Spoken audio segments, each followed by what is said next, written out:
delle conoscenze che poi condividerà con noi il professore. L'incontro sarà, come dire, anche una sorta di conversazione, di domande che il professor Civolin farà al professor Caligiuri. Le tecnologie digitali rappresentano un formidabile strumento di dominio per certi aspetti, non solo di informazione, ponendo il giornalista davanti a una serie di cruciali questioni deontologiche, ma come per il giornalista anche per il giornalismo in generale, per tutti quelli che vogliono fare informazione, gli editori ad esempio. C'è la questione comunque sempre della libertà di stampa, ovviamente il diritto a un'informazione qualificata, plurale, non automatizzata, o almeno non automatizzata in maniera subdola.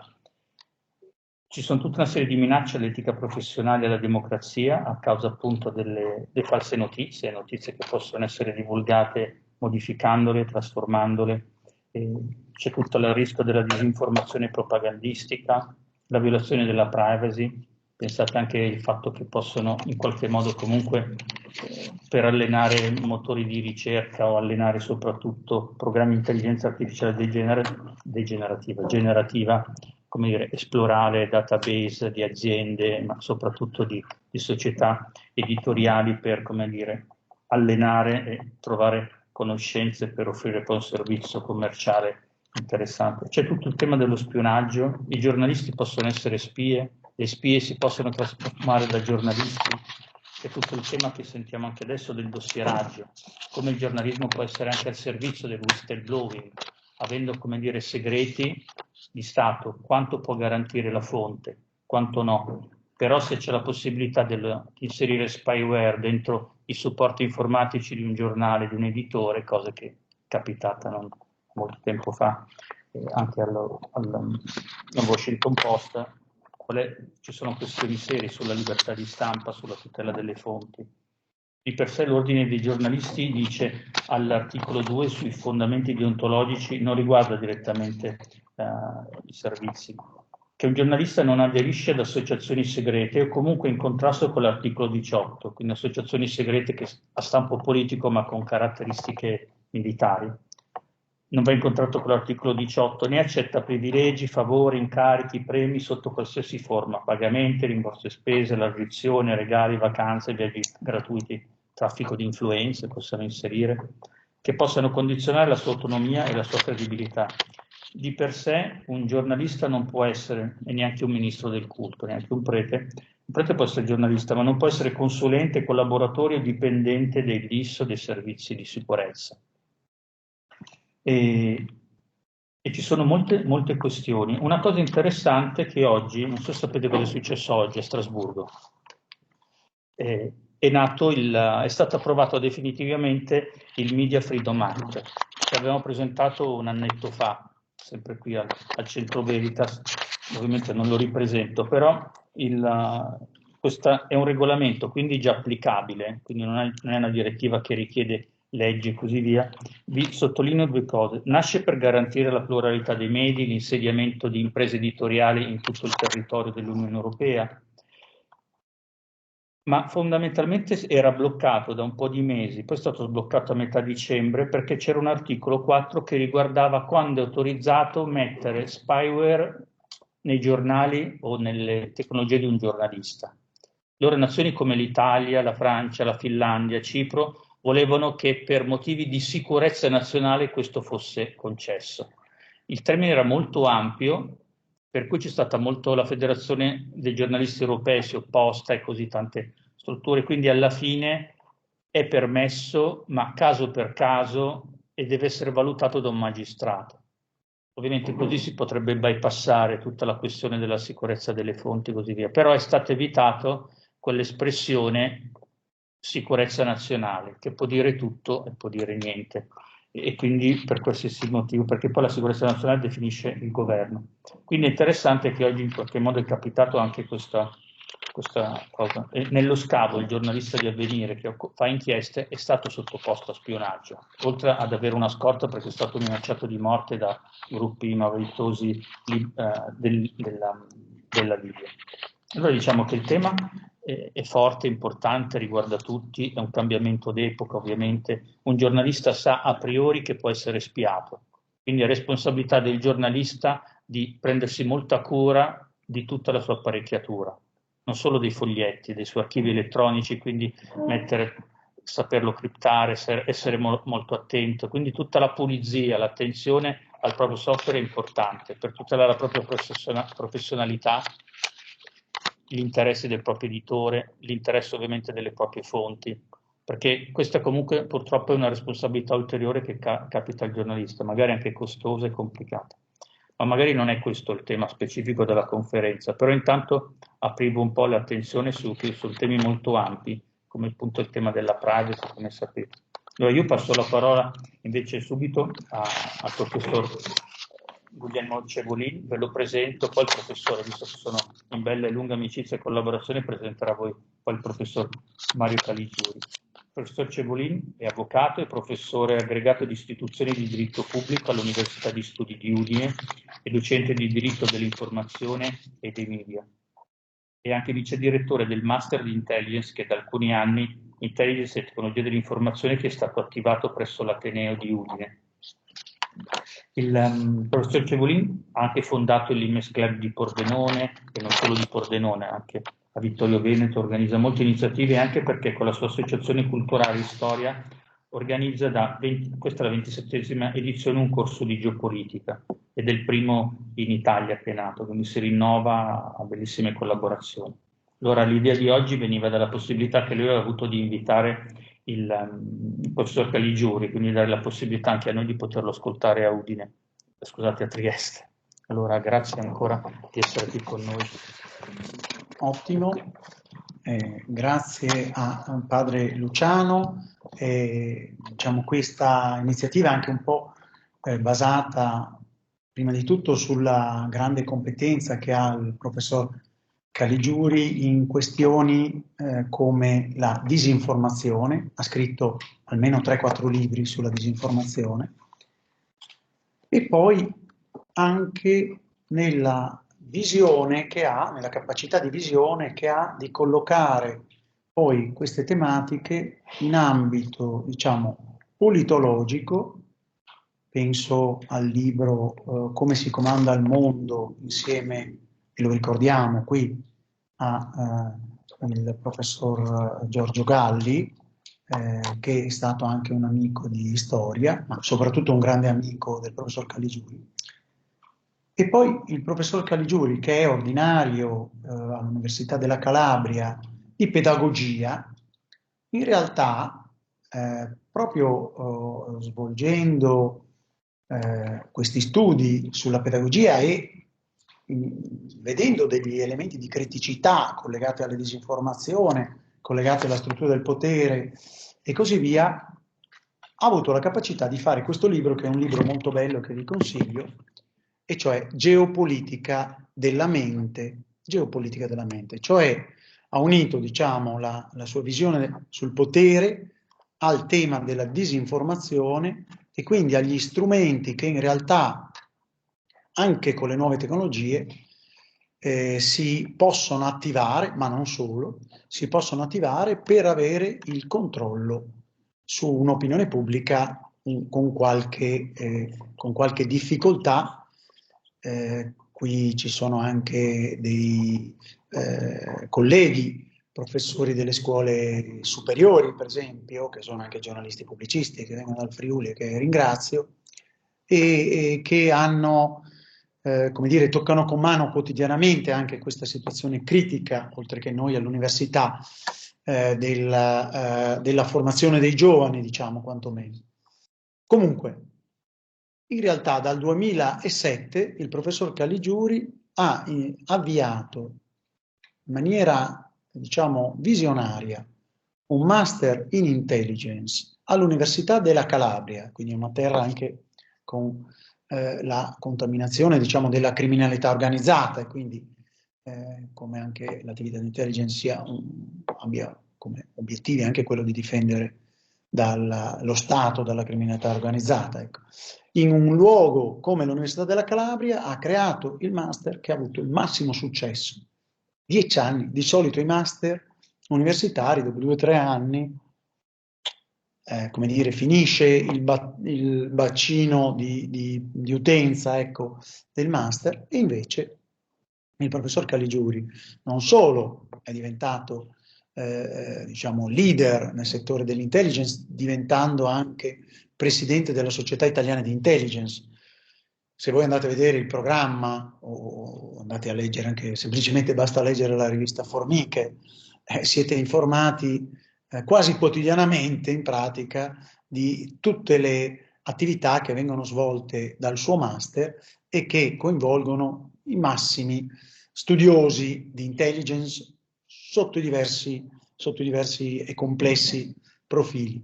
Ma diciamo che questo libro, Geopolitica della mente, è veramente una somma. È una somma che riunisce, non so, per esempio, come dicevo prima, il libro Disinformazione con l'arma, che dovrebbe essere del 2024. Citare i libri del professor Caligiuri è difficile perché ne fa 7-8 all'anno, diciamo, compete solo con un altro mio amico, il professor Franco Cardini, nella produzione, solo che per fortuna ancora il professor Caligiuri non è stato visto, come invece è stato visto il professor Franco Cardini, correggere le bozze anche in attesa dei treni sui binari. Ecco, però siamo a questi livelli. Ecco. E allora, quindi disinformazione con l'arma, ma un altro volume importantissimo il professor Caligiuri è del 2019, è come pesci nell'acqua, nel mare della disinformazione, 2019. Poi ho citato l'altro libro insieme a il professor Giorgio Galli, Come si comanda il mondo, ma un altro libro del 2023 dovrebbe essere, è quello dedicato a Enrico Mattei e quindi al petrolio e alla geopolitica, diciamo, ai servizi, un po' nelle situazioni un po' destabilizzanti che c'erano e così via. Come anche un libro che abbiamo chiesto al professor Caligiuri di presentare è il libro appena uscito, che io non sono ancora riuscito a leggere, e cioè il libro su Pierpaolo Pasolini, sul caso Pasolini. Anche lì c'è un caso un po' critico, ecco, per le vicende che hanno a che fare sicuramente con, non so, un giornalismo d'inchiesta, che hanno a che fare con un'attività di poteri forti o non ben trasparenti comunque. Quindi ecco che vedete, il professor Caligiuri si muove in un ambito da par suo, ecco, nel quale però ecco, questa visione diciamo del constatare da un lato la debolezza della, per esempio, attività di formazione e di costruzione di un'opinione pubblica consapevole, e dall'altro lato la ricaduta nelle relazioni internazionali, nello scontro finale che c'è, un po' anche tra, ne abbiamo parlato venendo qui, tra democrazie e o diciamo autocrazie, dove però ecco, vanno evidenziati alcuni elementi di criticità delle democrazie, soprattutto su questo eravamo concordi, la credibilità per esempio dell'Occidente nel momento in cui ha fatto la fuga dall'Afghanistan, cioè nel promettere democrazia, diritti umani, per esempio alle donne dell'Afghanistan, e dopo 20 anni lasciar tornare in motorino i talebani e a dare alle donne dell'Afghanistan burka e niente scuola. Quindi ecco che una situazione così è stata percepita dai paesi del terzo mondo, dei paesi in via di sviluppo, non si sa come chiamarli. Adesso si stanno radunando un pochino in una struttura che è guidata però dalla Russia e dalla Cina, soprattutto dalla Cina, i BRICS, e che si presentano in qualche modo come sistema alternativo all'Occidente, pur con delle ambiguità strategiche, quali quelle per esempio dell'India, soprattutto, ma non solo, perché anche la Cina non è poi così allineata, per esempio, alla guerra all'Occidente con la Russia. Ma, insomma, ci sono tanti argomenti che hanno a che fare però con il giornalismo, hanno a che fare con le questioni che sono state presentate da padre Luciano, col Media Freedom Act appena approvato oggi al Parlamento europeo, che garantisce la pluralità dei mezzi di informazione, protegge l'indipendenza dalla interferenza dei governi, dei politici o dei soggetti privati, dovrebbe garantire la segretezza delle fonti. Abbiamo visto il tema degli spyware nei confronti dei giornalisti, a meno che non ci siano aspetti di sicurezza nazionale o indagini per reati gravi. Nel tema c'è anche l'uso delle indagini o dei poteri di chi ha accesso a banche dati riservate e l'uso che ne viene fatto, perché qui ancora non abbiamo capito esattamente se quest'uso è stato fatto a scopo privato, di guadagno privato. Pare che il soggetto interessato abbia detto: quando sarò sentito dai magistrati ne vedrete delle belle, oppure finisco. Oppure se invece ci sia dietro degli attacchi politici, oppure delle indagini un po', come dire, però con una rete, ecco, che cerca di rete a strascico, che non è poi uno strumento consentito dalle indagini. Quindi ci sono tante questioni dietro, non ultima anche qui c'è l'entrata in vigore del Digital Service Act, che va a impattare immediatamente in questo tema proprio di geopolitica della mente, perché il Digital Service Act dovrebbe anche qui garantire l'opinione pubblica dalle espressioni d'odio, dalla discriminazione, dalla disinformazione, anche l'obiettivo. Ma come lo fa? Attraverso un controllo delle piattaforme sui contenuti, che crea problemi di incompatibilità, direi, con l'articolo 21 della Costituzione italiana, con gli articoli 18 e 19 della Dichiarazione universale dei diritti dell'uomo e con l'articolo 10 della Convenzione europea dei diritti dell'uomo.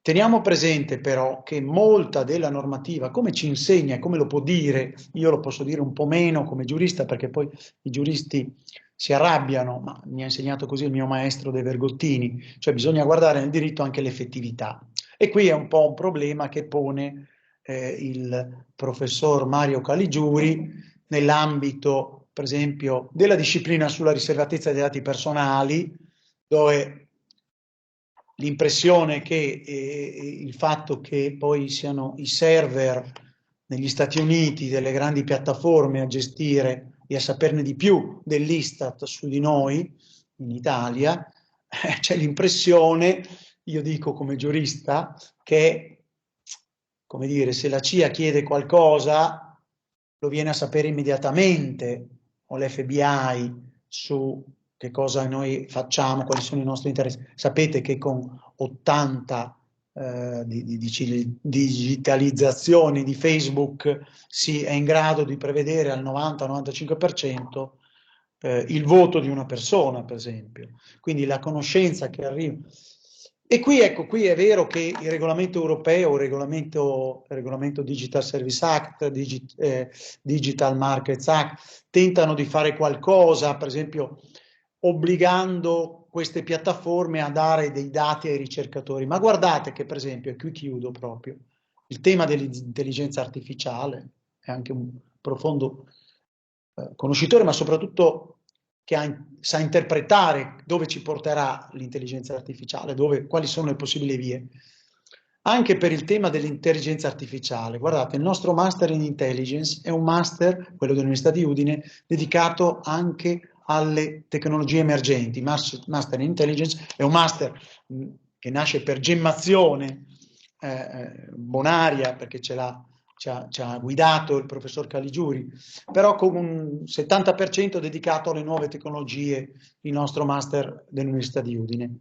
E in questo master, per esempio, ci occupiamo di intelligenza artificiale, ma degli studiosi che si occupano da 30 anni di intelligenza artificiale, hanno detto chiaramente al nostro master, attenzione che se poi nel master volete fare una ricerca sull'intelligenza artificiale, su certe cose, sulla gran parte delle cose in realtà, a parte forse sul sistema sanitario nazionale e su qualche altra cosa dove i dati sono di dominio italiano, diciamo, ma per la gran parte delle altre cose noi dobbiamo chiedere negli Stati Uniti qualcosa, perché se no non abbiamo i dati per istruire l'intelligenza artificiale. Basta, ho parlato anche troppo, però penso di aver toccato moltissimi degli argomenti come sparring partner che sono utili al professor Caligiuri, che di solito è abituato nelle nostre lezioni al Master Intelligence a fare delle cavalcate, direi adesso un 40 minuti, con tutti i temi che sono stati sollecitati da padre Luciano Larivera e dal sottoscritto, direi di poterli dedicare alla geopolitica della mente e a tutti i temi affrontati trasversalmente da questa nostra introduzione. Grazie e un applauso per accogliere il nostro relatore dall'Università della Calabria.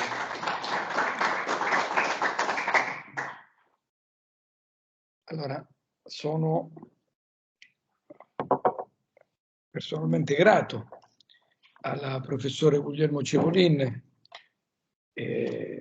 cui voglio bene e che stimo, che mi dà la possibilità stasera di essere insieme con voi, con padre Luciano Larivera, che ho conosciuto adesso, ma che fa parte di un ordine religioso a cui noi tutti dobbiamo qualcosa, perché ha dedicato all'educazione un aspetto fondamentale della propria attività, e parlare con dei giornalisti che rappresentano una figura importante nella storia, nella costruzione dell'opinione pubblica a partire dal Settecento in poi, e che oggi è talmente dilatata ed estesa che, parafrasando John Fitzgerald Kennedy alla caduta, alla costruzione del muro di Berlino, dice: siamo tutti berlinesi, oggi con internet siamo tutti giornalisti. Allora, partirei proprio da quest'ultima annotazione. Personalmente sono nato sotto il segno della bilancia nel 1960. Sono nato settimino ed è la ragione perché mi chiamo Mario, per devozione alla Madonna.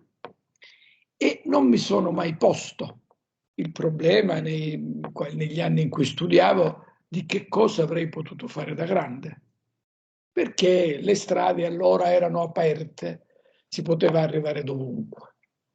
Mi sono posto per la prima volta il problema della mia professione quando sono andato alla visita di leva. Allora, alla visita di leva bisognava compilare dei moduli e c'era la domanda precisa: che professione vorresti svolgere? Devo confessare che io non avevo la più pallida idea. Avevo 17-18 anni, non avevo la più pallida idea. C'era al mio fianco un ragazzo che è la prima volta e l'unica volta nella mia vita che ho incontrato, che prende e scrive giornalista. Io per emulazione scrivo giornalista. Allora, poi nella mia vita sto facendo altro, attualmente sto facendo il professore universitario, però sono anche giornalista, perché mi sono iscritto nel 1980 all'albo speciale e dal 1900 per dirigere una rivista, e dal 1986 sono pubblicista, come credo anche tanti di voi.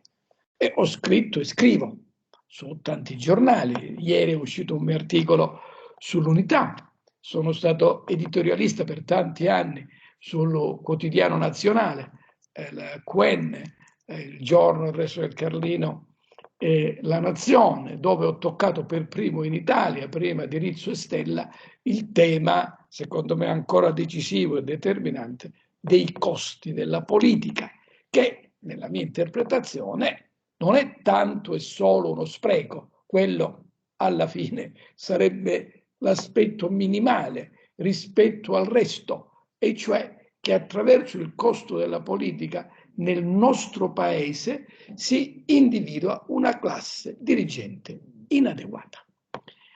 Allora, posto questo, andiamo a riflettere sul giornalismo, sul ruolo dei media, inserendo all'interno dei miei percorsi di ricerca e di studio che il professore Cevolin ha elencato.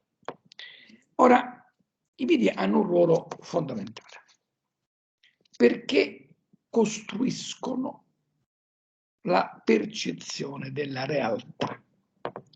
E adesso, negli ultimi anni, il ruolo delle tecnologie è ancora più evidente di quanto non fosse prima, lo è sempre stato, ma adesso, essendo pulviscolare, è arrivato ovunque.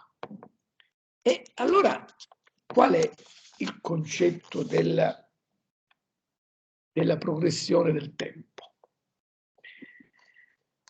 Personalmente sono un pedagogista e quindi studio anche le questioni educative e ritenevo, sbagliando, fino a qualche anno fa, che il disagio crescente che c'è all'interno della società e che, ve lo preannuncio, sarà il tema dei prossimi anni, il tema del disagio sarà un tema devastante, soprattutto nei paesi capitalistici. Credevo che il problema del disagio fosse legato all'accentuazione dell'uso delle tecnologie. È vero, ma non è completamente così.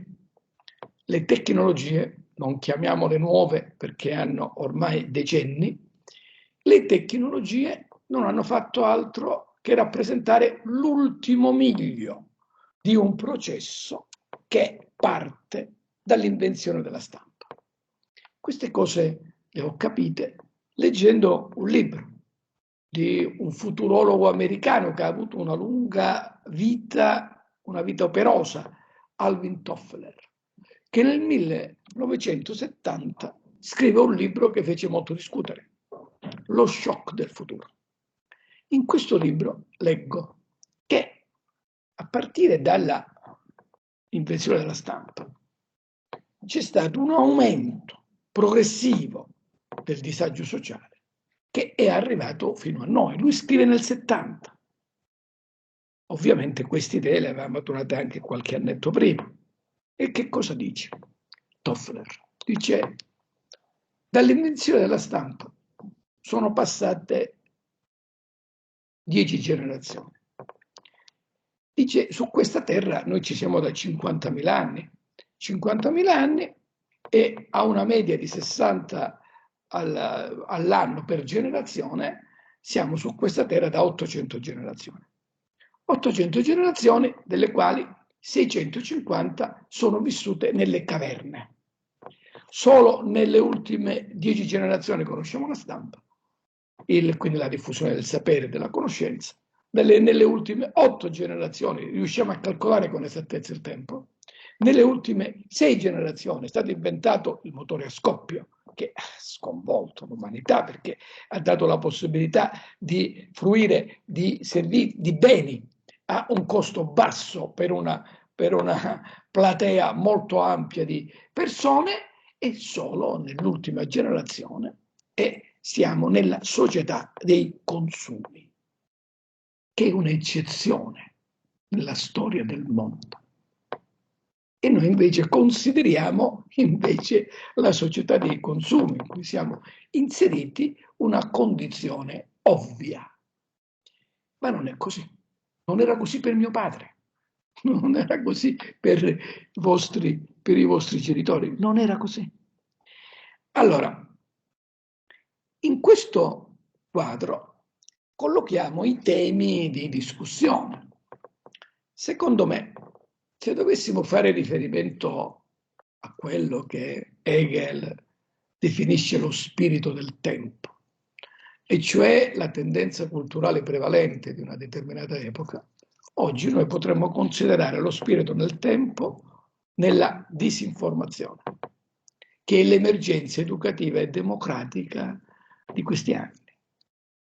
La disinformazione, ho teorizzato la società della disinformazione nel 2012, secondo me si materializza, si manifesta in un modo molto preciso, con la dismisura dell'informazione da un lato e il basso livello sostanziale di istruzione dall'altro. Questo combinato disposto, direbbero i giuristi, crea un cortocircuito cognitivo che allontana ancora di più le persone dalla biologica comprensione della realtà. Già ce lo spiegava Platone, noi viviamo nelle ombre. Immaginiamoci adesso con le ombre del digitale dove stiamo arrivando. La dismisura dell'informazione. Il nostro cervello, che si è sviluppato in migliaia di anni, riesce a ricordare solo 7 concetti alla volta. Noi siamo in grado di rispondere a 365 bit al secondo, cioè 365 stimoli al secondo. Quello che arriva di più non siamo in grado di gestirlo. Per quanto riguarda invece il basso livello sostanziale di istruzione, premettiamo che non ha nulla a che vedere con il titolo di studio. Per comodità di analisi parliamo del nostro paese. In Italia, fonte Tullio De Mauro, il 75% dei nostri connazionali non sa interpretare una frase complessa in italiano. Fonte Ocse, quasi il 27% degli italiani è analfabeta funzionale, cioè sa leggere, scrivere e far di conto, ma non sa utilizzare in maniera adeguata queste abilità. Parliamo delle stesse persone che rispondono ai sondaggi, che viaggiano sui social e che votano. Quindi dobbiamo riflettere seriamente sulla natura della democrazia nel nostro paese. Allora, se questo è lo scenario, ed è questo lo scenario, la disinformazione rappresenta l'emergenza educativa e democratica di questo tempo. Se quasi il 27% dei nostri connazionali sono analfabeti funzionali, tra questi oltre il 4% è laureato, oltre il 20% è diplomato. Allora il titolo di studio non corrisponde affatto alla preparazione reale. Il mio mestiere è insegnare e nel corso degli anni ho constatato ripetutamente che questa è la realtà. Allora, in questo quadro di disinformazione, viviamo nel digitale, tutto diventa indistinto. Giorno, notte, lavoro, riposo, legale, illegale, vero, falso. Vabbè che Feuerbach diceva che il vero è sempre un momento del falso, però nella manipolazione che avviene attraverso le tecnologie, vediamo che nulla può essere considerato autentico, né un testo scritto, né un'immagine, né un video, perché tutto può essere manipolato ed è indistinguibile il vero dal falso. D'altronde, la verità è sopravvalutata. In un testo di San Paolo, ripreso poi dallo straordinario René Girard, delle cose nascoste fin dall'inizio del mondo, ecco, le cose più evidenti sono quelle che sono davanti agli occhi di tutti. Ma appunto per questo non ci prestiamo caso.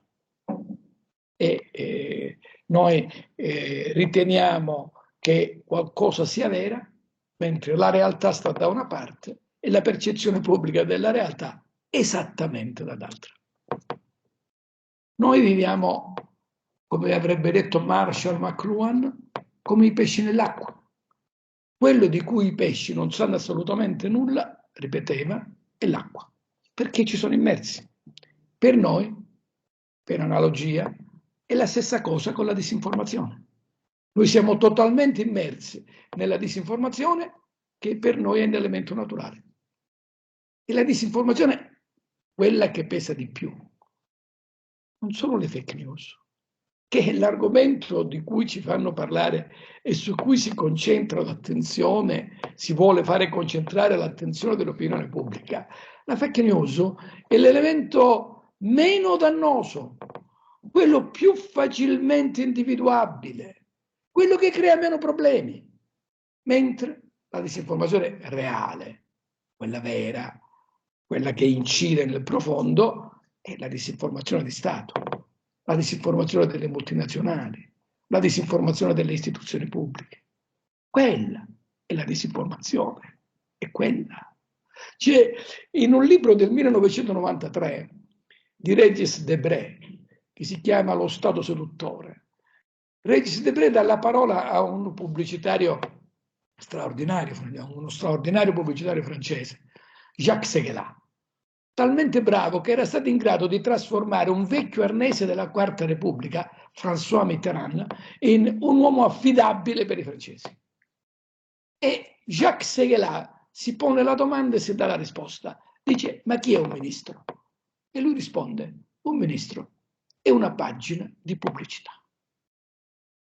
Per motivi di studio, stasera aprite il telegiornale, qualunque, tanto sono tutti gli stessi sostanzialmente, e assistete a una dichiarazione di un parlamentare, di un segretario di partito, di un ministro, di un uomo di governo, di un uomo dell'opposizione. È la stessa cosa perché, come mi spiegava il mio maestro Giorgio Galli, non c'è nessuna sostanziale differenza tra destra e sinistra, sono un sistema totalmente omogeneo.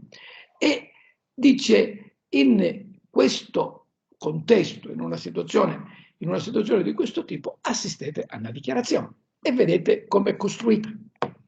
20-30 secondi e si parla di annunci più che di fatti e si confondono gli annunci, si vuole fare confondere gli annunci con la realtà e si parla praticamente per slogan, per frasi fatte, per luoghi comuni e tenendo conto che chi ascolta sono le persone che vi dicevo, 75% non è in grado di comprendere una frase complessa nel nostro linguaggio e chi si esprime lo sa. E allora che cosa succede? Vediamo che è lo stesso schema della promozione pubblicitaria, 20-30 secondi, lo stesso spazio che viene dedicato alla promozione dei rotoloni Regina o della pasta Barilla. È l'identico schema, identico. Allora, in questo quadro vediamo che il concetto di vero e falso diventa ancora più urticante, come d'altronde sto parlando a dei giornalisti. Posto che la verità interessi a qualcuno, e non è detto che interessi, e il Byul-Chul Han, uno dei più interessanti filosofi di questo inizio di secolo, lui è sudcoreano e insegna in Germania, in uno dei suoi ultimi libri, si chiama Infocrazia, dedica la terza e ultima parte alla crisi della verità e fa un'affermazione sconvolgente. Che cosa dice? Che nei paesi autoritari la verità non si può dire. Avete visto quello che è successo qualche settimana fa a Navalny in Russia, qualcosa di raccapricciante. Quello che è successo al giornalista degli Emirati qualche anno fa. E dice, non si può dire la verità nei paesi autoritari. Ma nei paesi democratici, per alcuni aspetti, è anche peggio. Perché dire la verità non porta a nessunissima conseguenza. Come dice un vecchio adagio degli indiani d'America, vuoi nascondere un albero? Mettilo nella foresta. Uno dice qualcosa di vero, di verosimile, in un nugolo di informazioni non si riesce a individuare qual è la notizia reale, quella che ci serve per avvicinarci alla sempre difficile comprensione della realtà. Il professore Cevolin ha fatto una accenno alla privacy. La privacy è come la sicurezza informatica. Non è possibile, non esiste. Con le tecnologie È impossibile. Nel 2030, che storicamente è domani, tutto il mondo sarà tecnicamente collegato a internet. Tutti collegati significa tutti sorvegliati. Ve lo diceva il professore Cevolini, bastano meno di 70 like e l'algoritmo riesce a calcolare con grande approssimazione cosa votiamo, quali sono i nostri gusti culturali, i nostri gusti sessuali, il nostro livello di reddito. E quindi con 150 like l'algoritmo ne sa più dei nostri familiari e dei nostri partner, con 300 like l'algoritmo sa di noi più di quanto noi sappiamo di noi stessi. Allora, questo è lo scenario che abbiamo davanti, quello che Shoshana Zuboff definisce la società della sorveglianza. Ci possiamo sottrarre? Temo di no. Ma la mia non è un'analisi pessimista, l'opposto dell'ottimismo.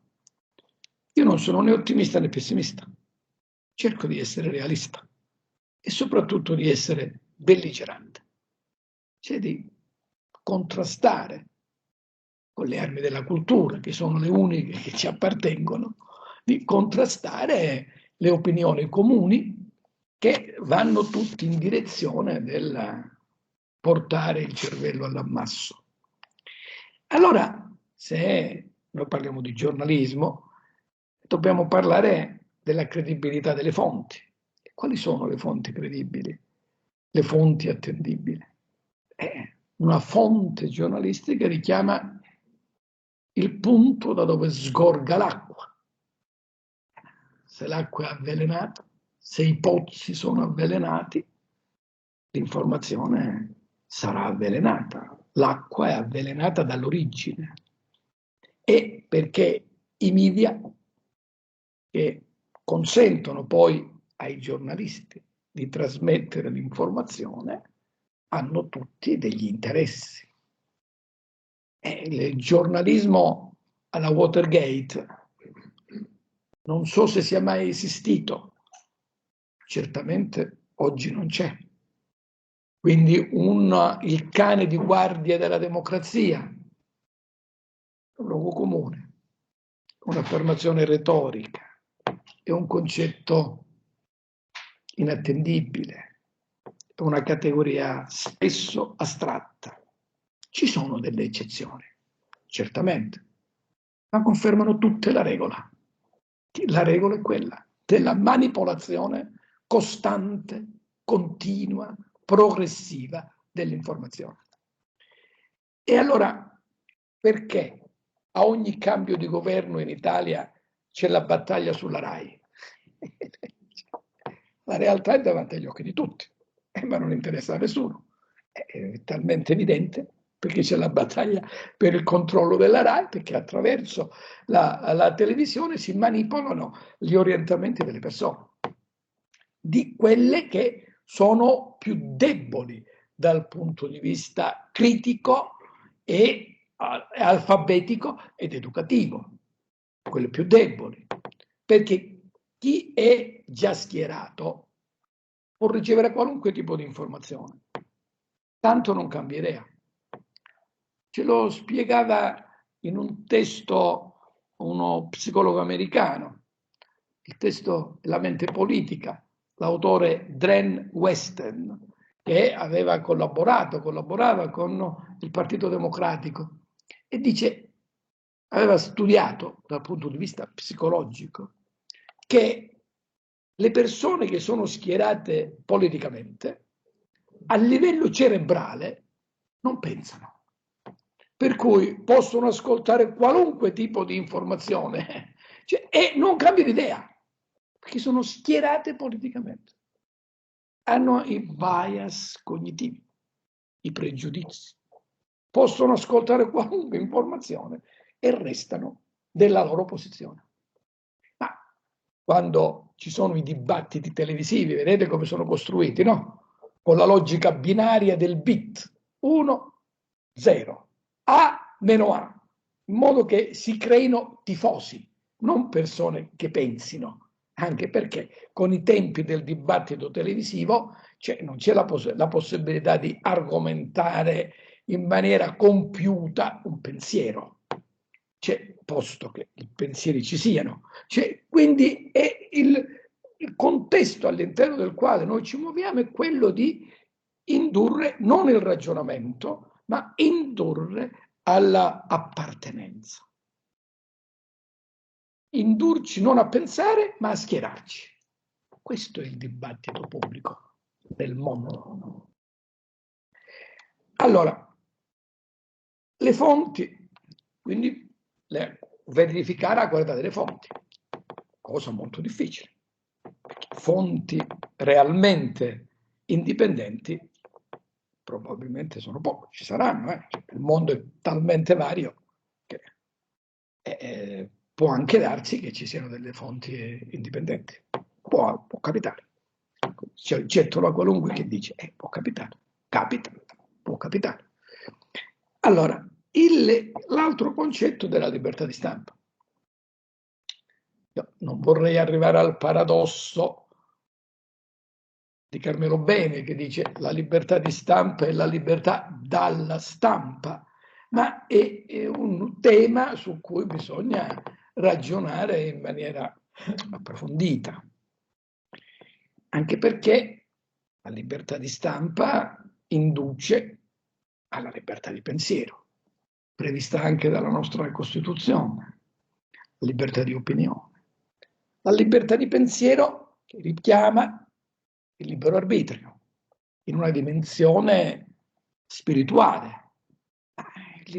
Quale libero arbitrio possiamo avere noi nella società degli algoritmi che ci studiano, ricordano tutto?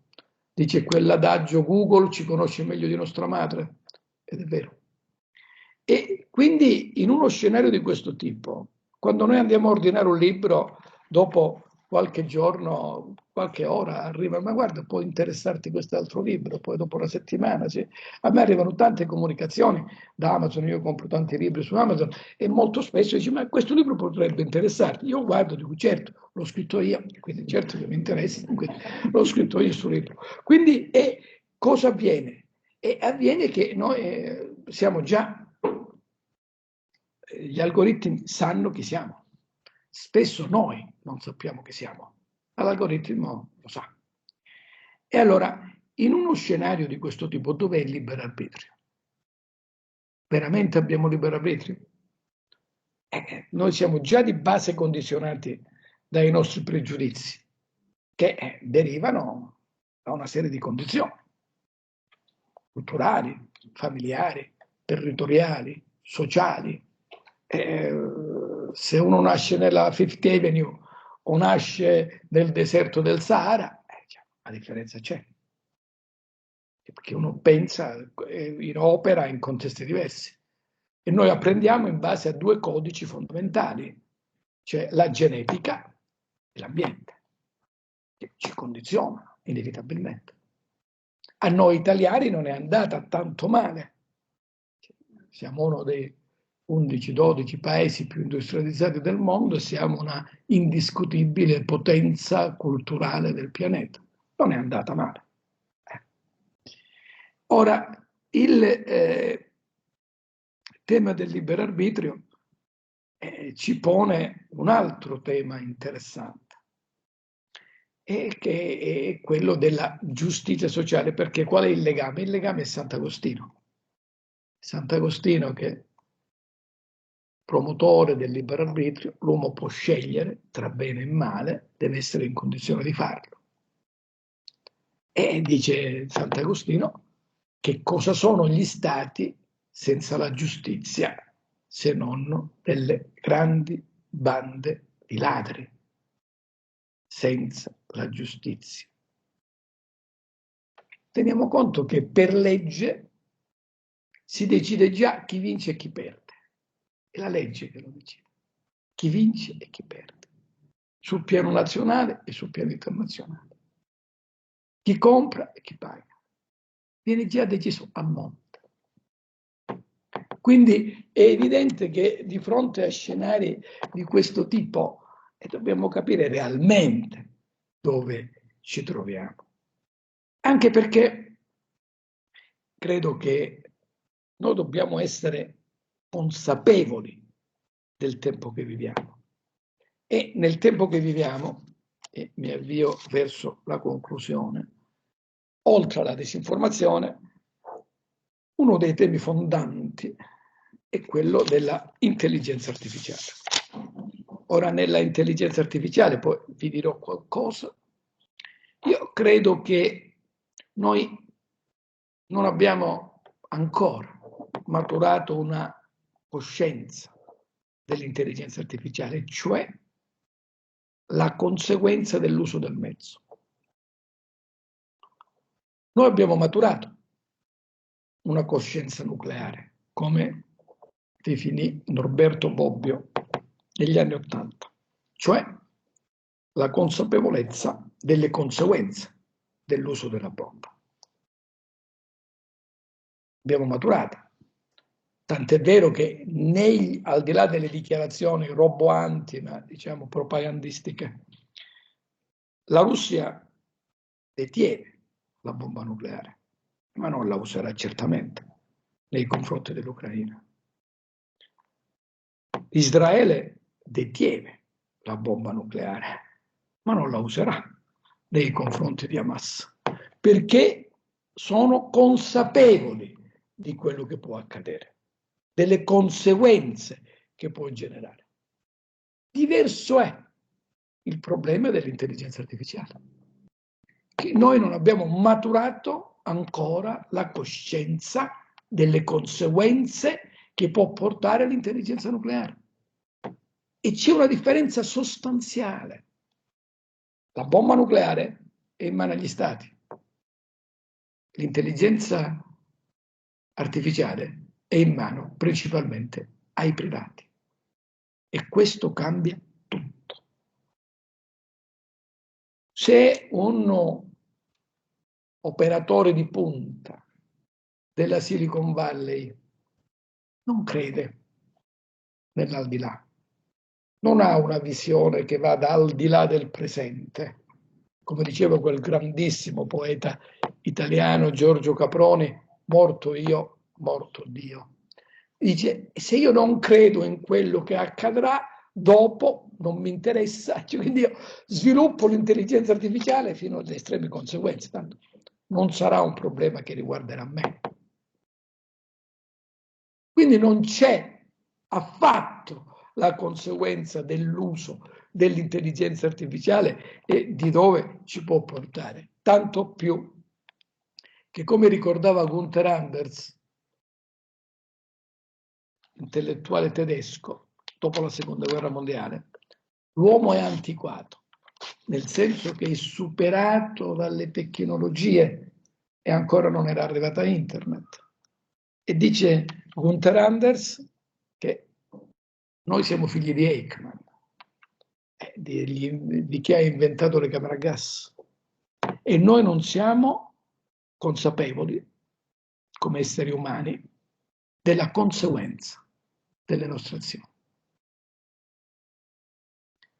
E allora, se noi dobbiamo completare questo ragionamento, parlando dell'intelligenza artificiale, vorrei fare un'osservazione.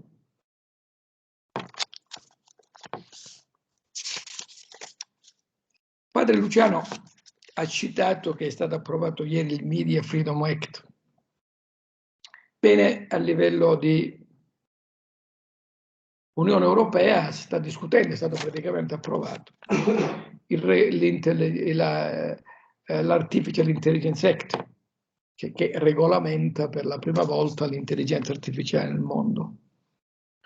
Ora ho avuto modo di assistere a un dibattito della Fondazione Leonardo, presieduta dall'uomo di cultura che è Luciano Violante, che proprio ieri sera era qua a Trieste, al Museo Revoltella, ha tenuto una bellissima conferenza sulla vita e la morte in occasione della presentazione del volume fotografico Trieste Mistica, in un'iniziativa organizzata dall'Ateneo di Trieste in occasione dei 100 anni della Costituzione, perché l'Ateneo di Trieste nasce con la riforma gentile del 1923, furono degli Atenei insieme a Firenze, insieme alla Statale di Milano, insieme a Bari, che venne istituito. Allora, la regolamentazione dell'intelligenza artificiale, dal mio punto di vista, appartiene a quella categoria degli atti che sono da fare per tranquillizzare l'opinione pubblica, ma che sono assolutamente inutili. Diceva, a proposito di altro, ma in linea generale, sulla normazione delle regole, diceva Hans Magnus Erzberger che i parlamenti solo quando un'idea si è ridotta a banalità cominciano a pensarci. Ma adesso è anche peggio, perché andare a regolamentare l'intelligenza artificiale, un fenomeno che si trasforma da minuto in minuto e noi lo possiamo codificare con una legge. Ma di che cosa stiamo parlando? Cioè, poi andiamo alla fine ad assegnare la responsabilità alla singola persona. Cioè, facciamo riferimento alla etica, alla moralità, alla responsabilità del programmatore dell'algoritmo. Ma di che stiamo parlando?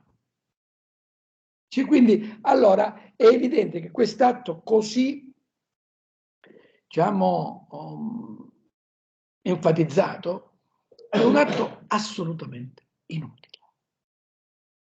Perché fenomeni nuovi, come l'intelligenza artificiale, che porta a un salto di specie per l'umanità.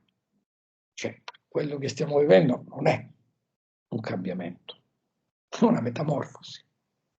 È l'uomo di Neanderthal che sta diventando Homo sapiens e il bruco che sta diventando farfalla, cioè un'altra cosa. Un'altra cosa.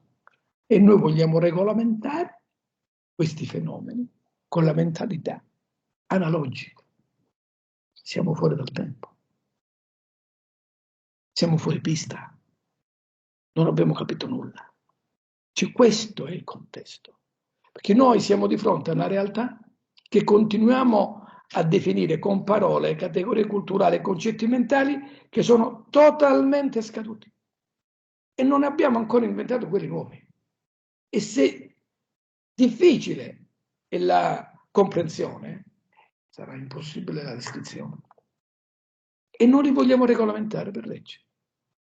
Perché? Per dare credibilità ai parlamenti.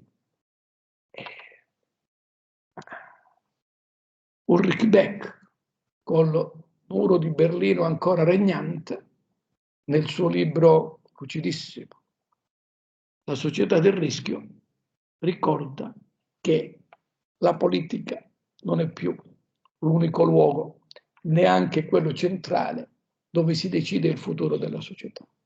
I parlamenti si devono industriare per giustificare delle decisioni assunte altrove. Il 75-80% della legislazione italiana e degli altri 26 Paesi membri è il recepimento di direttive che partono da Bruxelles. Allora, questo è lo scenario e parliamo di democrazia. Andiamo a votare su liste bloccate e non ci ricordiamo neanche i candidati che abbiamo votato per la stragrande maggioranza e parliamo di democrazia. Democrazia è una cosa seria, ma non è quella che sto vedendo in questi anni. Allora, concludo parlando della geopolitica della mente. Domani, sempre qua a Trieste, al Caffè San Marco alle 18, mi concentrerò su sul libro a cui ha fatto riferimento il professore Cevolin. In questa sede spiego il concetto. Secondo me, il campo di battaglia definitivo è oggi rappresentato dalla mente delle persone, perché essendo tutti collegati, siamo tutti possibilmente, teoricamente, in parte realmente manipolati. E quindi, oltre il controllo della mente, non c'è altro. Le teorie geopolitiche, il professore Cevolini è maestro in questo. Nei secoli passati cosa dicevano? Chi controlla i mari controlla il mondo, certo. Chi controlla il centro della Terra controlla il mondo. Il centro della Terra qual è? La confluenza tra Europa e Asia. Paesi come che oggi chiamiamo Afghanistan, Iraq, Iran. Da sempre, punto di confluenza.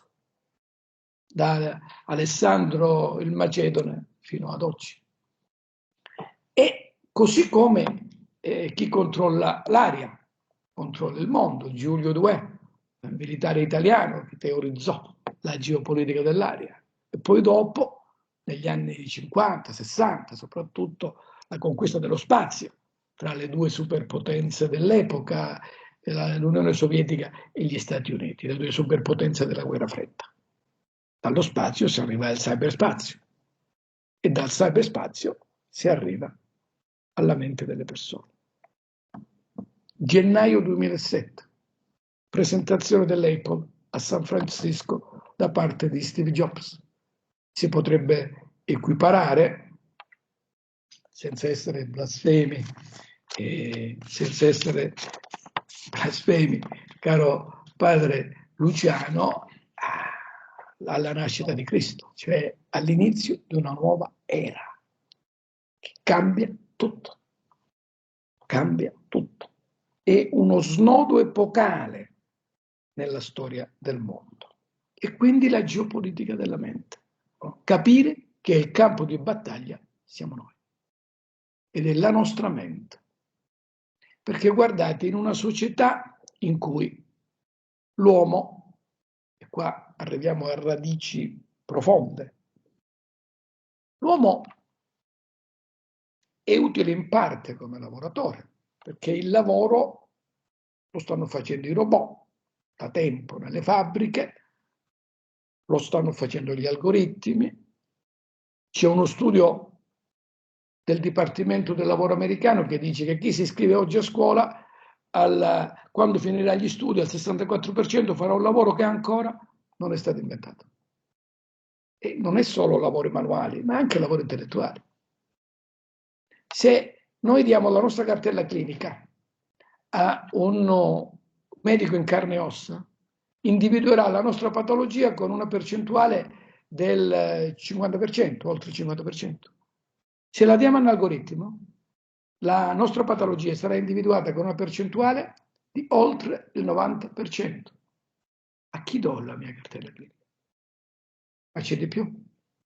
Negli Stati Uniti d'America, la prima causa di morte è rappresentata dalle malattie cardiache, la seconda causa di morte dai tumori, la terza causa di morte dagli errori medici. Serve o non serve l'algoritmo? Allora, in questo scenario noi dobbiamo capire che può succedere qualunque cosa. Uno degli intellettuali più longevi, più acuti di questo tempo è l'ultracentenario Edgar Morin, che più di 20 anni fa scrive i 7 saperi necessari all'educazione del futuro e tra questi inserisce in modo preminente l'educazione all'incertezza. Noi dobbiamo essere educati all'incertezza. Io so bene che la Chiesa medievale era nemica del dubbio, perché il dubbio è nemico della fede.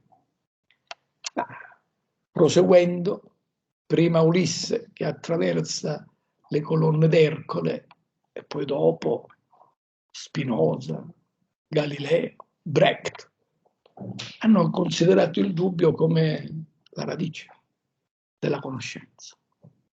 E noi dobbiamo confrontarci con la conoscenza. Dobbiamo capire che può succedere veramente qualunque cosa. E concludo con questo aneddoto.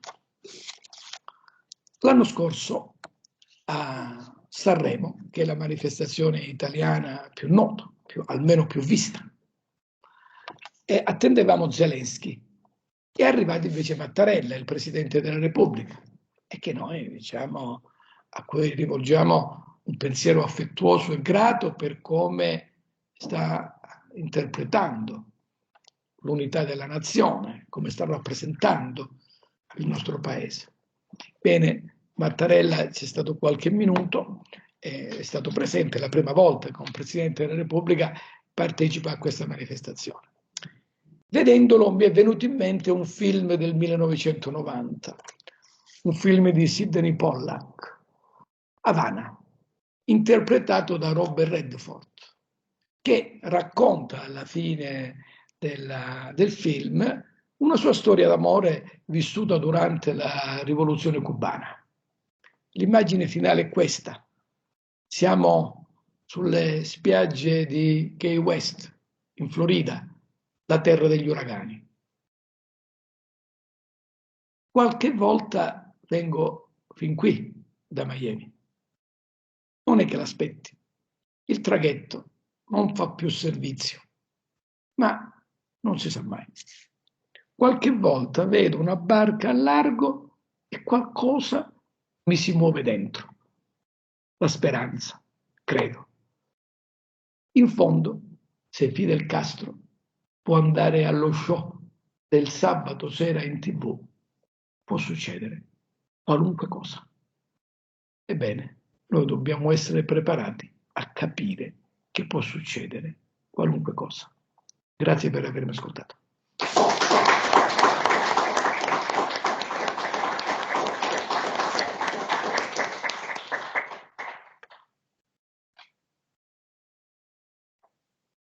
Oltre alla possibilità appunto dell'interlocuzione tra noi ovviamente sul tavolo con il professore, però magari iniziamo dando spazio anche alle vostre domande, esempi, occasioni di riflessione comuni, partendo da questi temi.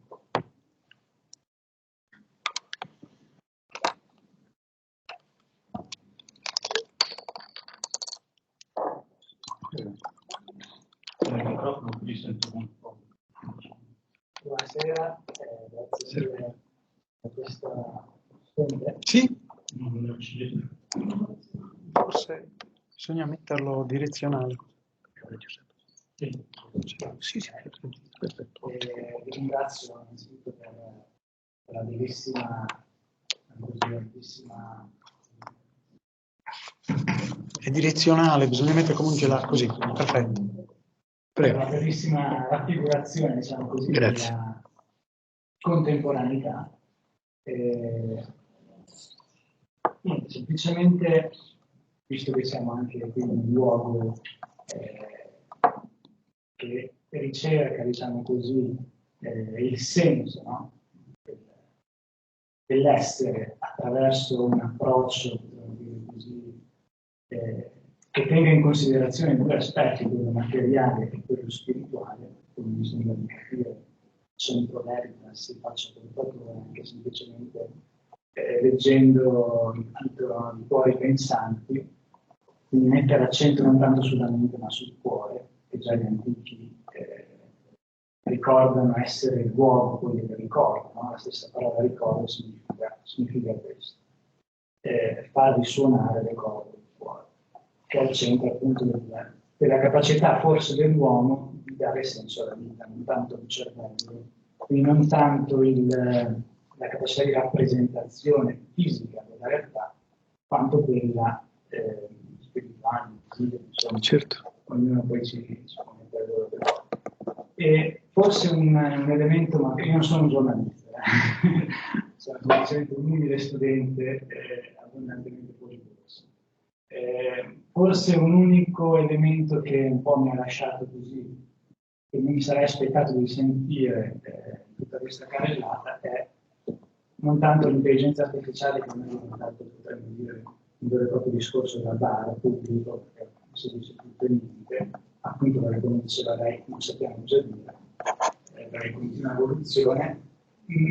Una cosa che è continua evoluzione dal punto di vista scientifico, che però a me personalmente dà molti stimoli, è la fisica quantistica, che è, forse potremmo dire, una vera rivoluzione in ambito scientifico, che ha fatto sì per la prima volta, forse nella storia dell'umanità, a parte dei grandi pensatori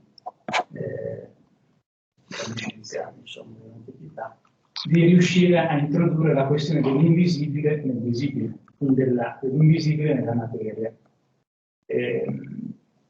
Da questo punto di vista, non so, voglio qui a dire l'importanza dell'istituto Max Planck, eccetera. Lo stesso Planck diceva: se una persona seria vuole ragionare, vuole pensare, non può prescindere dalla storia, potremmo dire così, dello spirito dell'essere. Ecco, su questo, secondo me, c'è ancora molto da fare, c'è ancora molto da dire, e forse una figura che manca, diciamo così, oggigiorno, è appunto una figura che sappia testimoniare a livello politico, ecco, non a livello di fede, diciamo, di spiritualità, perché ce n'è pieno, ma a livello politico che sappia fare un discorso che non tenga separato questi due piani. Il livello politico è ancora troppo, secondo me, materialistico, in un mondo in cui il materialismo ormai è stato superato. Prego. Raccogliamo così.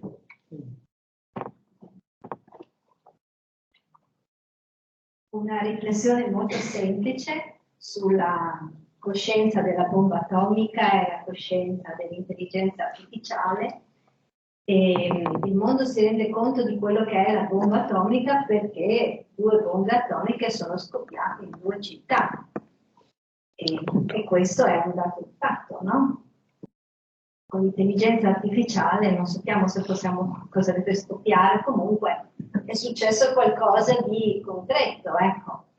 E un'altra riflessione è questa, che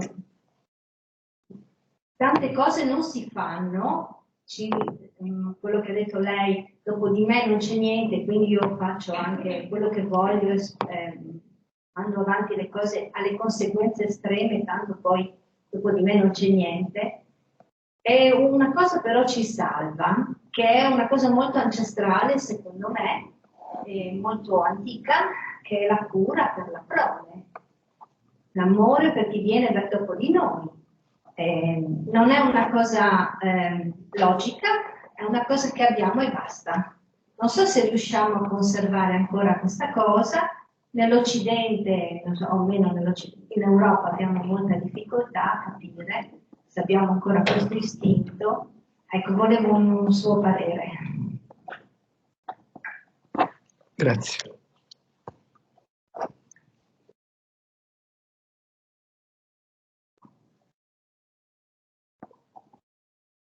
Guardavo anche il ruolo degli intellettuali, prima erano organici in qualche modo ai partiti, grandi istituzioni, quindi a volte anche i leader erano scelti da figure di grande figura intellettuale anche nella Prima Repubblica. Adesso anche un intellettuale soffre, nel senso che si trova a essere un profeta un po' nel deserto, perché neanche lui ha una catena di trasmissione.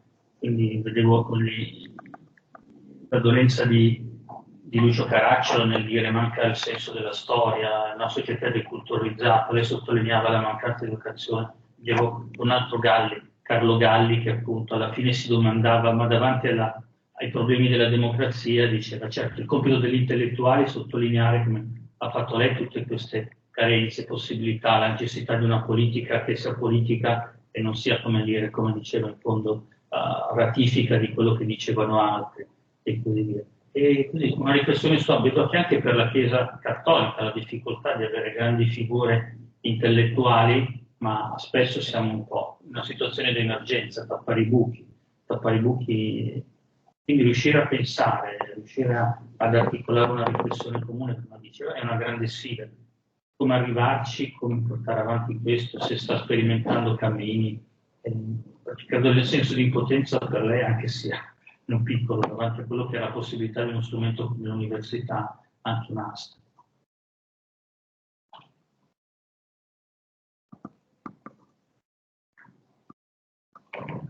Dopo, magari, sì, se c'è spazio. Altre domande? Se vuoi io ne ho, ma magari... Sì, così rispondo. Perfetto. Così allora, faccio poi l'intervento finale. Io no? volevo chiedere una cosa proprio che mi è capitata. In una trasmissione nazionale è intervenuto un telespettatore e ha sgridato il conduttore perché, parlando dell'immigrazione, non avrebbe posto il problema sulle minacce alla Cisint qui a Monfalcone. Ecco. Ma il problema era che questo giornalista in realtà aveva mezz'ora prima dedicato 20 minuti proprio alla Cisint, alla minaccia che aveva avuto così. Allora, era una persona che, siccome era anche un po' anziano, forse si è addormentato davanti alla televisione, o una delle persone che pur vedendo non ha capito nulla, o, come diceva il giornalista, in malafede. Io quando sono intervenuto, mi è stata data la parola, mi ha detto, ma siamo tutti fragili, ci distraiamo con niente, così. Il giornalista invece era molto arrabbiato, pensava che fosse una persona in malafede. Un'altra cosa, la Società Italiana di Studi Elettorali, che faccio parte di questa società grazie a Ilvo Diamanti, un po' di tempo fa, perché adesso forse non regge più questa linea, diciamo, cioè nelle analisi elettorali c'era un po' una corrispondenza tra media ed elettori, i giornali elettori del PD, la TV elettori di Forza Italia, soprattutto anche centrodestra, ma più Forza Italia in quel periodo, e i social media 5 Stelle invece. Ecco, sotto questo profilo volevo notare come i social media, almeno inizialmente, si siano, o comunque in qualche situazione, possono rappresentare un qualcosa di non completamente controllato. Penso per esempio nella pandemia alle cure, diciamo, insomma, al fatto che nei social media hanno reso evidente come la linea dell'Organizzazione Mondiale della Sanità, tachipirina e vigile attesa, qualche problema forse di stare in piedi anche dal punto di vista medico ce l'aveva. Ecco. Però ecco, quello che sta uscendo adesso col Digital Service Act è che cose di questo tipo, cioè dire che l'Organizzazione Mondiale della Sanità non è detto che abbia dato delle linee giuste nel caso di una nuova pandemia, non saranno più possibili, perché il Digital Service Act fa sì che le piattaforme siano responsabili anche di informazioni che possono far male, quindi questa in teoria è un'informazione che può far male perché l'Organizzazione Mondiale della Sanità è quella che sa tutto e decide sulla sanità, per esempio in caso di pandemia, decide sugli esperti e quindi, come dire, stiamo perdendo ancora quel ruolo che hanno avuto questi social media forse, anche se per esempio Twitter, adesso si chiama X, in realtà invece pretende di fuoriuscire da questo controllo, di infischiarsene. Ecco. Quindi ecco, questo tema dei social media come non mainstream, ecco, è possibile ancora? No, dipende dalla proprietà. E infine, competitività dell'Unione Europea e dell'Italia. Competitività con le tecnologie, non le chiameremo più nuove, con le tecnologie, software e hardware. E software, per esempio, abbiamo visto che diciamo, avere anche per la Cina una piattaforma come TikTok sia per certi versi importante e addirittura pare, anche qui non si sa bene, ma pare che la Cina, l'algoritmo di TikTok nell'Occidente, diciamo, o agli utenti dell'Occidente, Stati Uniti ed Europa, abbia anche un obiettivo geopolitico, metapolitico, quello di istupidire i giovani, cioè di riproporre sempre come algoritmo le cose che hanno dato soddisfazione nel vederle prima, cioè un balletto, un cagnolino che fa, un gattino che fa miau bao, eccetera, eccetera, quelle cose sciocche che durano 3 secondi anche a volte perché sono girate così, passano ore quelli che vedono su TikTok, e di istupidirsi totalmente. Mentre invece per il TikTok cinese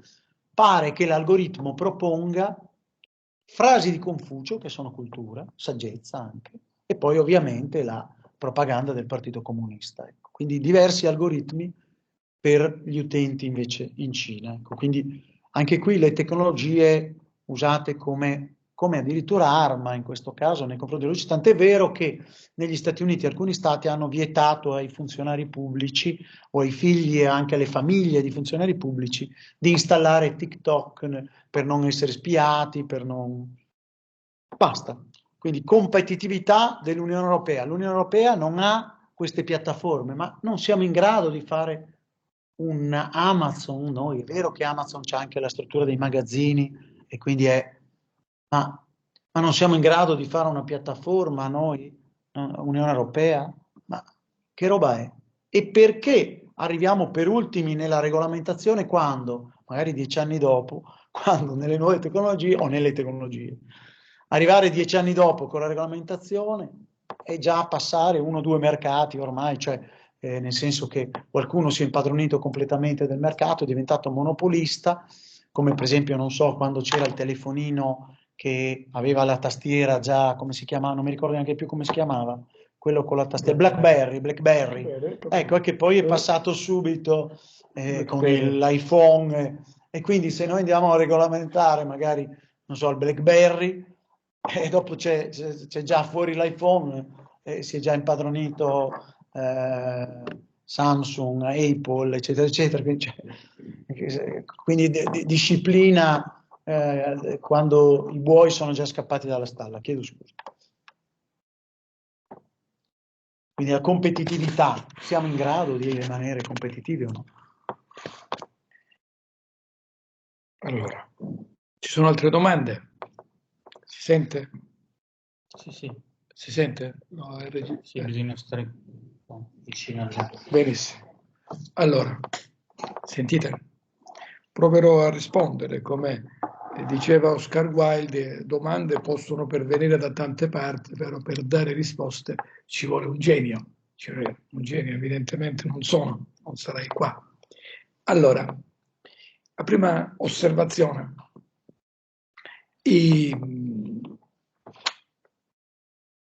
Fare parlare il cuore. Ora è ovvio che noi siamo fatti di mente e di corpo. E secondo Cartesio, mente e corpo erano cose separate, totalmente separate. Antonio Damasio, intellettuale portoghese, nel 95 scrive l'errore di Cartesio e dice guarda che non è per nulla così, che sono totalmente integrate, il corpo e la mente. Ma oltre al corpo e la mente c'è anche un'altra dimensione che è quella spirituale. La dimensione spirituale è la dimensione che caratterizza l'essere umano da quando è nato e quindi fa parte di noi. E la fede, come è noto, è un dono di Dio. E l'alternativa qual è? È l'uomo che ha inventato Dio o è Dio che ha inventato l'uomo? Sono 2 punti di vista opposti che a volte cercano di conciliarsi. L'altra osservazione è quella sull'intelligenza artificiale, che è vero, è un argomento è banalizzato, è un argomento da bar e spesso si esibiscono su questo argomento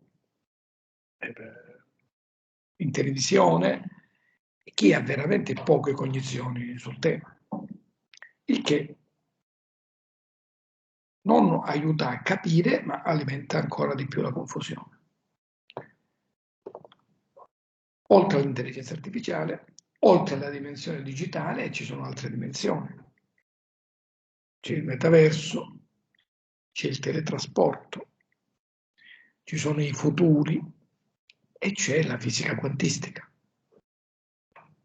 Quasi un secolo fa, Werner Heisenberg, in una sperduta isola del mare del Nord, a Helgoland, teorizza il concetto della fisica quantistica, che porterà, secondo le premesse e promesse, a un salto, come si dice, quantico, un salto di dimensioni sproporzionate rispetto alle dimensioni che noi conosciamo, rispetto alla sicurezza delle reti, rispetto alla capacità di trasmissione delle reti, rispetto alla velocità delle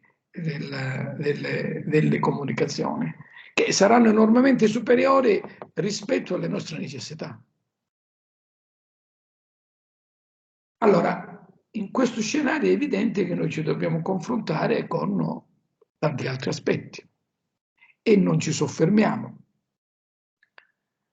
La valutazione che tu facevi sul livello politico, cioè la politica, diciamo, nei sistemi democratici è in crisi.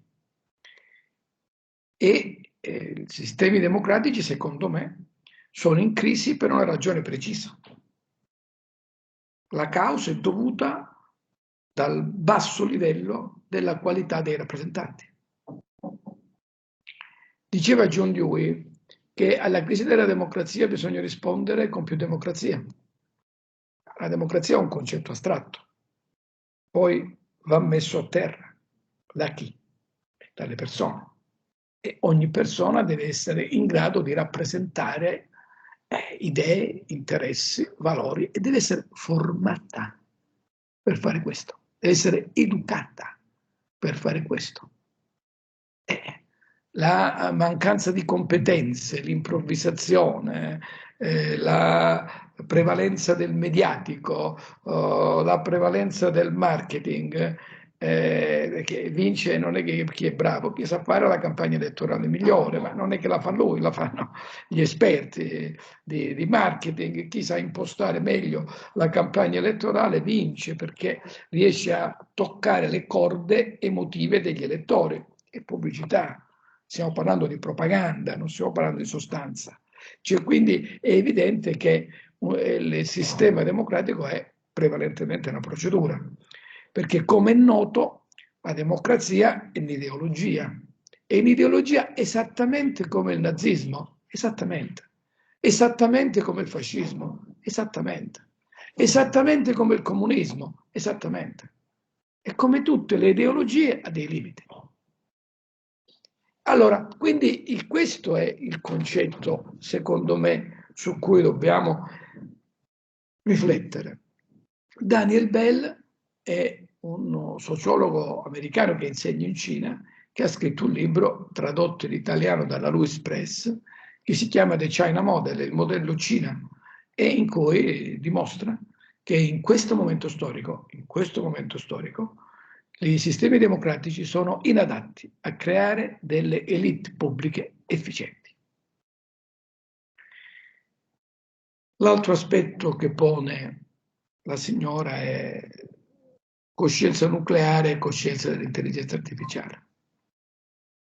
La cura della prole, che è l'istinto animale. Nell'Occidente stiamo vivendo il deserto demografico, il suicidio demografico, per cui la proiezione verso il futuro sembra appannata. E il tema dell'immigrazione è direttamente collegato a questo, perché l'immigrazione non è un fenomeno che si può bloccare fermando una nave nel porto di Ancona. E l'immigrazione è un fenomeno epocale che ha come origine evidente le disuguaglianze gli squilibri spaventosi che ci sono tra i vari paesi della Terra, tra ricchi e poveri. Nel 2040 la Nigeria avrà circa 500 milioni di abitanti, la sola Nigeria, quanto tutta l'Unione Europea messa insieme, compresi gli immigrati.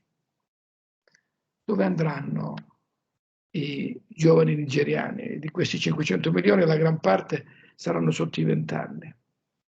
E la Nigeria non è che un paese qualsiasi. La Nigeria ha una mafia potentissima, violentissima, che è nata nelle università. Allora, questi scenari sono scenari che non è che poi arrivano in Occidente come la vendetta di Montezuma, che tra l'altro, diciamo, viene identificata nel Sud America, cioè come qualcosa di improvviso, di inatteso. No, sono cose ampiamente prevedibili. Ancora, rispondo al professore Cevolini e poi... Allora, i media, la connettività, la competitività. È ovvio che i media non sono neutri. I media non sono neutri di per sé. Già la parola, che è una parola latina, come voi sapete quanto me, media che vuol dire tu medi tra chi produce l'informazione e chi la riceve. Inevitabilmente il mezzo distorce. Inevitabilmente. Qualunque tipo di mezzo. Non a caso Platone era contrario all'invenzione della scrittura. Platone. Quindi questa è la dimensione. È verissimo che TikTok, inventato in Cina, così come la Cina è la principale produttrice del fentanyl, questa droga spaventosa che sta invadendo l'Occidente. Sembra quasi una nemesi storica rispetto all'ottocentesca guerra dell'oppio, in cui la Gran Bretagna imponeva alla Cina di consumare l'oppio prodotto in India, sua colonia, e gli algoritmi che funzionano diversamente. Chiaramente, ecco, in Occidente per evitare, per fare perdere tempo soprattutto, in Cina per educarli a pensare, a sviluppare il pensiero critico. Questo pone un tema molto interessante, che è quello sulla programmazione degli algoritmi. Gli algoritmi, come voi sapete bene, sono organizzati per favorire l'accumulazione capitalistica, per favorire la società dei consumi, per indurre noi a utilizzare beni e servizi. Bene, si potrebbe fare anche qualche altra cosa, e cioè invece di indurre al consumo si potrebbero creare degli algoritmi che inducono al pensiero critico, al pensiero contrario, cioè a stimolare il pensiero laterale. Si può fare. Qualcuno dovrebbe farlo. Allora, quindi diceva sempre Guglielmo, l'amministrazione americana ha vietato di installare TikTok. Ma guardate che ben prima Bill Gates, Jeff Bezos e Mark Zuckerberg ai loro figli vietavano di utilizzare i sistemi digitali. Loro conoscevano benissimo gli effetti. Andiamo adesso, diciamo, alle ultime riflessioni, all'ultima domanda che mi è stata posta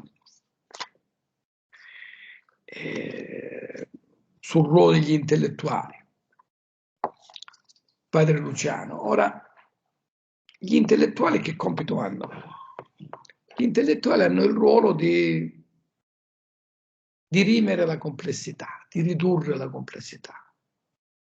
E questo è quanto mai fondamentale oggi nella società distinta dalla dismisura dell'informazione. E l'intellettuale chi è? Chi usa il pensiero lo mette a disposizione e per poter organizzare la società. Nel 1959 un intellettuale francese, Julien Benda, scrive il libro Les trahisons du clerc, il tradimento dei clerici. Non so se nel 1959 pubblicato in italiano, ecco, scritto prima. Che significava il tradimento dei chierici? E significava che i chierici erano coloro i quali nella società medievale ricercavano la verità, nella fede. E nella società ideologica i chierici diventavano coloro i quali mettevano a disposizione la loro professione, il loro ruolo al servizio di una ideologia, quindi al servizio di una parte. Les trahisons du clerc, il tradimento dei chierici.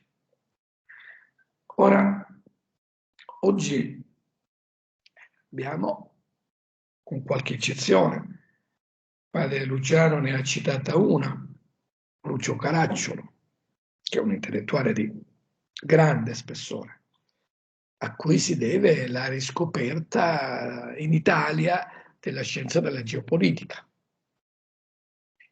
Lucio Caracciolo è un uomo di pensiero, non è un uomo di schieramento. Lucio Caracciolo, quando descrive i cambiamenti di questo tempo, invita a pensare, a riflettere. E dice per esempio che gli orologi di Dalì, poi riprenderò Dalì, non segnano mai la stessa ora, segnano sempre ore diverse, perché il tempo cambia, si modifica. E allora abbiamo intellettuali, sono tutti chierici intesi nell'accezione di Julien Benda, non alla ricerca della verità, ma nel sostenere in gran parte, con delle eccezioni, una l'ho citata, dei punti di vista, cui piuttosto che a capire i chierici, gli intellettuali, come i media, non inducono a pensare, ma invitano da che parte stare, che mi sembra siano cose un po' diverse. Allora, da questo punto di vista, ecco, e vado alla conclusione, ecco, concludiamo essendo anche in questo luogo, facendo riferimento al pensiero della Chiesa, e il rapporto tra Chiesa e intellettuali, rapporto controverso. Pensiamo al rapporto della Chiesa con Giordano Bruno, il rapporto della Chiesa con Galileo. E pensiamo al ruolo della Chiesa, per esempio, con gli artisti. E la Chiesa ha avuto sempre una grandissima attenzione verso gli artisti. Ne è riprova gli straordinari musei vaticani, che la Chiesa ha sempre prestato attenzione verso l'uomo che crea, che l'uomo che crea una similitudine con il creatore, che crea dal nulla. E anche l'uomo artista crea dal nulla. L'unica similitudine possibile, che non è blasfema. E allora se noi andiamo a pensare, a vedere una delle opere d'arte più importanti dell'umanità, che è la stanza della segnatura nei Palazzi Vaticani, realizzata nei primi del Cinquecento da Raffaello, in cui ci sono nelle 4 pareti la rappresentazione della verità rivelata, la teologia, della verità razionale, la filosofia, del diritto, la certezza della legge, e il Parnaso, la poesia, l'arte, quindi la consolazione della bellezza. Ebbene, in questa rappresentazione dell'umanità, che rappresenta una delle manifestazioni più straordinarie dell'ingegno umano, a qualche centinaio di metri c'è la Cappella Sistina, realizzata da Michelangelo, qualche grande storico dell'arte spiegando la Cappella Sistina, la volta della Cappella Sistina, dice la dimostrazione che Dio esiste. E allora in questo scenario vediamo che possiamo concludere dicendo che due considerazioni. La prima è che l'arte ha un potere profetico, nel senso che descrive non ciò che il mondo è, ma ciò che il mondo diventerà. E quindi la capacità di vedere oltre la realtà che abbiamo davanti. E l'altra considerazione, e concludo, la dobbiamo a Salvador Dalì, che era ateo, che dice: il cielo non sta né in alto né in basso, né a destra né a sinistra. Il cielo sta esattamente nel cuore dell'uomo che ha fede. E dice: io non ho ancora la fede e temo di morire senza cielo. Per cui le parole di un ateo ci riconciliano più di tante altre alla necessità di una dimensione spirituale per cercare di superare la crisi drammatica di questo tempo. Grazie per l'attenzione.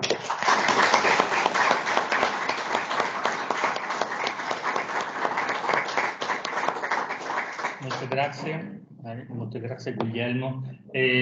Come battuta conclusiva mia, cioè il giornalismo è quello che è, quello che fa. Ricordare che il giornalismo è una professione intellettuale, per questo è stata protetta già da tanto tempo anche dalla presenza di un ordine. E sapere che l'uso dell'intelligenza per conoscere, approfondire e riflettere anche sulla dimensione spirituale, del cuore, della storia, il giornalismo è una dimensione imprescindibile dell'uomo che è giornalista e del giornalista che ama il buon giornalista e ama la sua professione come professione intellettuale. Ovviamente non è un ricercatore universitario, non sarà un insegnante di scuola, però è una delle professioni intellettuali della nostra società. Quindi saperla custodire e amare, dedicarci tempo, passione.